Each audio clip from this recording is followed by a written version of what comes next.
maxaynoo ballanay inaynu u codayno waddani inaynu u codayno inoo ballan maanta waxaynu isku sheegi doonaa run waxaynu ku hana qaadi doonaa degmadeenna waxaynu noqon doonaa dadka la isku soo tilmaamsado waxay magaaladu noqon doontaa magaalo dalxiiseedka laynagu magacaabay aynaan ahayn 7 sano ama 5 sano quruxaan doonaya 5 sano oo caafimaadaan doonaya 5 sano oo arabsiyo waxaan doonaya marka wadada la marayo islaanta gaadhiga noohada saaran dawaqda geed liindhanaan ay ka goosato wadada waxaan doonayaa degmadeena oo qurux badan Allahu akbar Allahu akbar degmada arabsiyood ayaa taageerayaasha xisbiga mucaaridka ee wadani waxay ku soo bandhigeen taageerada ay u hayaan xisbiga mucaaridka ee wadani iyo murashax cabdiraxmaan maxamed cabdilaahi taageerayaasha ayaa iskugu soo biyashubtay khayriyada degmada arabsiyood halkaasi ay ku soo bandhigeen taageerada ballaaran ay u hayaan murashaxa madaxweyne ee xisbiga mucaaridka ee wadani iyo sida kalsoonida leh ay u soo dhaweynayaan murashaxa madaxweyne ee xisbigaasi mas-uuliyiin uu horkacayo guddoomiyaha xisbiga mucaaridka ee wadani ee degmada arabsiyood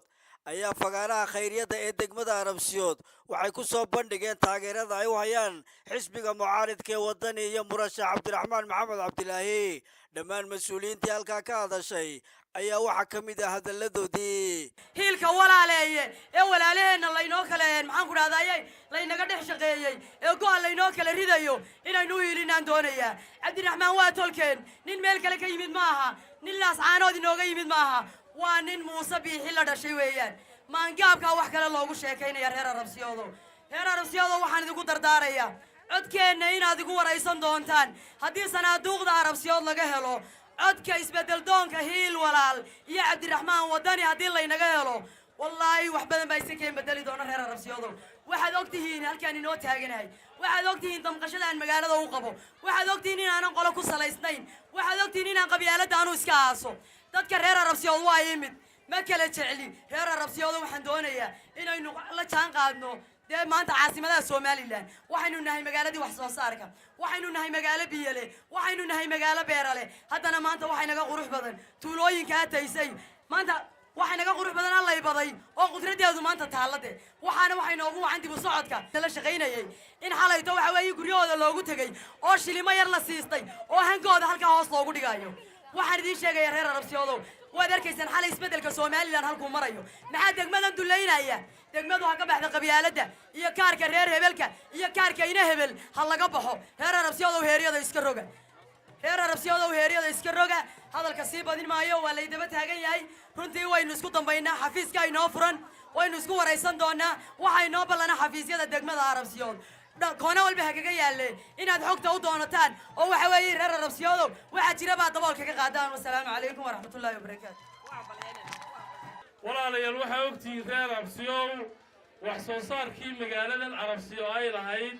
ee xagga beeraha gaar liintii waxay ahayd degmada arabsiyo lagu majeeran jiray inay wax soo saarka dhinaca kaash korobka iyo gaar ahaan liintaba wax soo saar xoog leh oo somalilan oo dhan ku tiirsan tahay baa lahaydeen in uu cudur idinka galay liintii muddo 7 sano oo wax soo saarkiinii hoos u dhacay nolosha dadka halkan ku noolay inay ku tiirsan tahay wax soo saarka beeraha bustaanada ah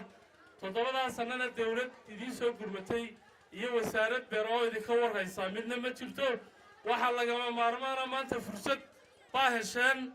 waxaad fursad u hesheen 7 sano kadib in aad ka codkiina maanta aa ugu talisaan somalilan wada lahayn waa dalkeen wada dhalanay aynu wax wada lahayn hadduu tabasha jirto oo qofku tabanayo qofku hogaamiyaha laga rabaa inuu isagu ula war maxaad tabanaysaa soo fadhiiso gogol u dhigo oo ilaa soo dhawow bal maxaynu ka wada hadalnaa cid uu diro oo idhaahdo war balna wada hadashiya laakiin haddaad tidhaahdo u joojin maayo kula hadli maayo tayadu baa soconaysaa waad ogeydeen inta jeere ergal loogu yimid ee aqoon-yahan iyo oday iyo sheekh ay ugu yimaadeen ee uu ka hor kacay kii gabiley baa ugu dambaysay gabiley wuxuu ku yidhi intuu noo yimid buu halkaa ku yidhi waxaan idin siinayaa xusbi guddoomiye ku-xigeenka koowaad ee xusbige reer gabileyda orda isku tago oo ninii keena maalintii uu la ballamay ee uu yidhi ay yidhahdeen nin baanu ku soo raacno doctor maxamed cabdilaahi ahaa guddoomiye ku-xigeenka koowaad ee maanta xusbiga wadani ahaa markuu nala ballamay inuu madaxtooyada lagu ballamay maalintii labaadoo barbaruus ka tegey xataa muu qadarinin oo muu odhanin dad baad la ballantay odayaal baad la ballantay dad sharaf oo musharafiyaad la ballantay muu odhanin inaad xusbiga isbedel doonka u codaysaan inaad nolosha gumaysiga ka baxdaan inaad wanaagsanaataan in wax barashooyinka leedin si biiriyo inaad heer sare gaadhaan waan rajaynayaa aad iyo aad baan idinku mahadnaqaynaa guuli isbedel doonkana noogu codeeya guul iyo gobonnimo ayaan idin leeyahay arabsiyadooda waan idinka mahadnaqaynaa sida wanaagsan ee u soo dhaweyseen reer arabsiyadoodow waxaynu hore u soo dhisnay xisbiga kulmiye waxaynu soo dhisnay 2 jeer labadaa jeer aynu soo dhisnay wax alla waxaynu ka mahadinay oo uu noo qabtay ma jirto labadaa jeer aynu soo dhisnay arabsiyo kumaynaan arag xisbigaasoo intuu noo yimid ka hadla arrimaha arabsiyo baahiyaha ay arabsiyo qabto ee ay ka aradan tahay maanta waxaynu u baahannahay inaynu danteenna garanno inaynu maxay ahayday halkaynu u aragno danteenna aynu u codayno kaasina wuxuu noqonayaa xisbiga mucaaradka ee waddani cabdiraxmaan maxamed cabdilaahi oo ah musharaxa xisbiga waddani oo haddii ilaahay yidhaahdo hogaamin dowlad guusha isbedel doonka ayaynu la soconaa waxaan leenahay maanta muuse biixi cabdi magaalada arabsiyo aad ha ugu codayso ha loo wada codeeyo weliba waxaynu leenahay isbeddel baa loo baahan yahay baahidii baa dhulka dhigtay dadka kor inuu cabdiraxmaan u soo qaado aynu doonaynaa maxaynu doonaynaa kor inuu usoo qaado aynu doonaynaa insha allahu dhaqaalaha dalkana kor u soo qaado nabadgelyada dadka calooshoodana inuu isku furo insha allahu biidnillaahi tacaalaa reer arabsiya maxay noo ballanay inaynu codayno degmada aan hadda ku sugannahay oo arabsiya ah innaka ayaa leh cidna marti ugama nihin waxaa loo baahan yahay in qofka lagu doorto amba lagu soo jiito waxqabadka uu leeyahay madaxweynaha haatan jooga waxaan doonayaa waxqabad muxuu u leeyahay degmadayda Soomaaliland balinteeda kale iska dhaaf muxuu waxqabad u leeyahay waxaad arkaysaa goob kasta iyo meel kasta oo aad istaagto in uu garawaagu iyo laaguhu ay hakiyeen isu socodkii dadka sidoo kale waxa ay degmada arabsiyood guud ahaanba ay ka maran tahay baahiyaha aasaasiga ah waxaa jirta haddii aad ka warhaysaan iyo haddii aad ka warhaynba dhakhtarka weyn ee arabsiyo waxaa ka shaqeeya ku dhowaad 60 qof 60 qof ee ka shaqeeya waxaa bayrol ah ugu badnaan 5 qof waxa ayaan darro ah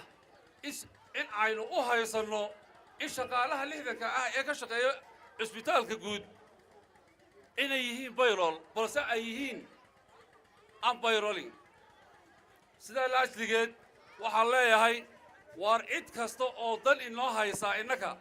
waa cidda danaheenna aasaasiga ka shaqaynaysa waxay ahayd dadkaa inoo shaqaynaya habeen iyo maalin ee dhakhtarka ka shaqaynaya in ay ahaadaan mas-uuliyiin ku haysta mushahar ku filan oo ay dadka ugu soo jeedaan muuse xuseen xasan warbaahinta qaranka jamhuuriyadda Somaliland degmada arabsiyo ee gobolka Gabiley